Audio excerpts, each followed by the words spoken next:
Alright guys, what's up? War Eagle 1113. I'm going to bring you a new video today. Alright, today we're looking at the Photoshop CS6 Beta. I will put a link in the description on how to get it. But basically, first thing we're going to look at is Camera Raw 7.0. Basically, if you have a DSLR, you can take raw image files and open them up in Photoshop and this comes up. But in 7.0 they changed the features to where you can take stuff negative now. So if you want to make a dramatic looking scene without messing with the effects in Photoshop too much, you can just do it like this. Bump it, take the exposure down, bring in contrast. Really doesn't help, but I mean that does look cool. I think I'm gonna put it right here, and then what we're gonna do, we're gonna take the clarity. See, I can make the image look flat, but I like to bump it up, kind of give it some definition. But yeah, in Camera Raw you have like access to most of the normal tools you would use in Photoshop, and then over here you have your tone curve where you can mess with the colors however you want to do it. And then you have your detail tab here. You can get the sharpening, noise reduction, color detail, color. Here you have your grayscale options, split toning, and this I find is pretty cool. So lens corrections, and like say, like right now up here it has your aperture and your shutter speed and your ISO and your lens that you're using. But with this Camera Raw, you can select enable lens profile corrections, hit Canon, and it reads that information to find out what you got. And so now it looks even more detailed. Then you have your effects panel. It's got grain, vignetting.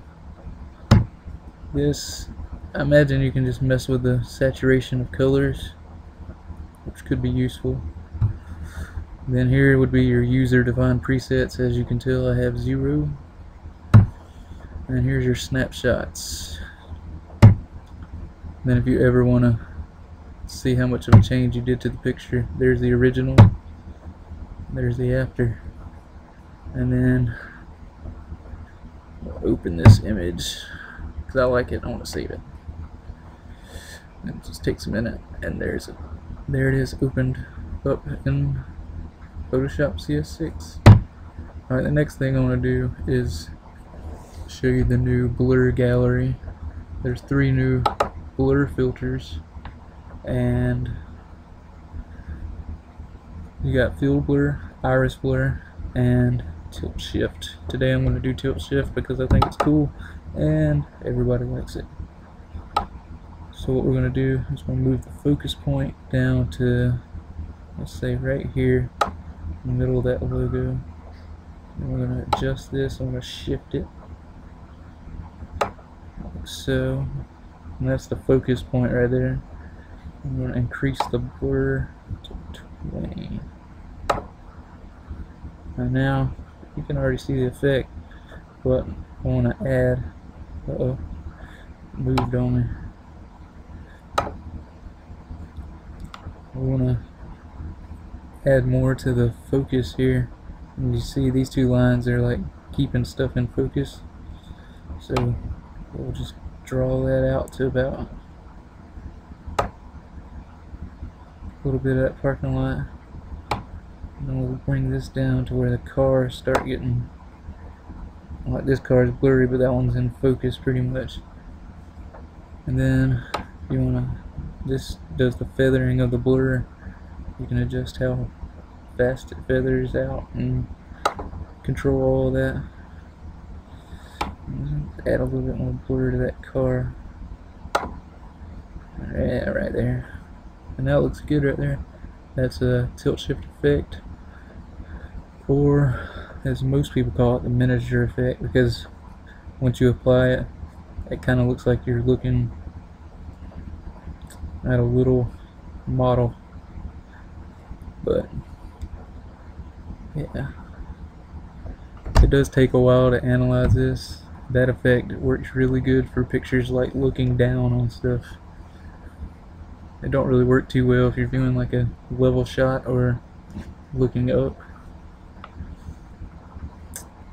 That's the tilt shift.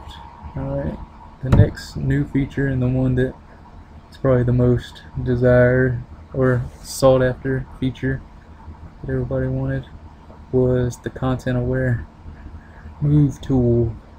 If you didn't know what it was, it's over here where the spot healing brush is, and there it is, content aware move tool.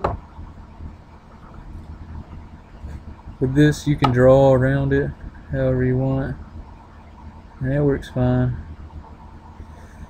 Do it that way. I always like, when doing something serious, you're really going to want to use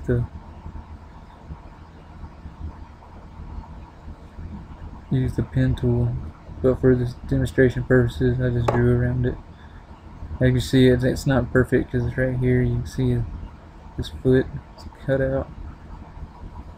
Yeah, we moved the golf ball to in front of his feet, which is cool. And if you look right here, looks like everything's perfect, which is weird. And we'll move it back over here. Everything looks dory.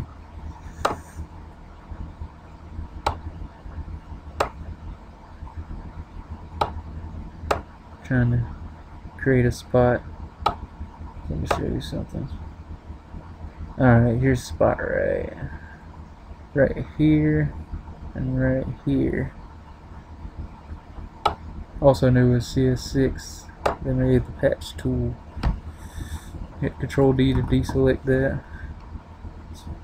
Should be deleted anyway. But if you notice right here, there's spots to where I moved that. Yeah, you can use the spot healing brush to do this, but for demonstration purposes I'm going to show you how this works. Click this and just move it over. It's like a clone stamp, and then circle all of them. If I want to put it all weird, I have to make it all weird. Then right here, can't tell if I messed that up or it was messed up already. Know me, I probably did. And there you have it. Just took all those spots out. This is going to come really, really handy in a lot of different situations. But yeah, that's about it. There's one more thing, but I'm not going to show you. Is the video part that they added. It's great if you don't have a video editing software, but me personally, I use After Effects or Premiere Pro, and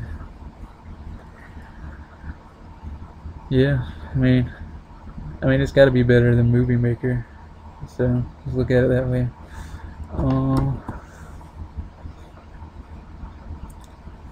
But another thing I'm going to do is I'm going to start a new series, and you'll probably start seeing the videos next week if you subscribe to my channel. But I'm going to teach like how to learn Photoshop in 3 minutes. And basically what I'm going to do is go over every one of these tools and teach you how to use it and everything in less than 3 minutes. And then I'm going to do the filters and all this, and then I'll have a general intro to Photoshop. I'll probably mostly be working in CS5 in that, because everybody can get their hands on it. I think this Photoshop's going to run $700, which, if you're a graphic designer, I mean, you need it. But that's it for today. Until next time, see ya.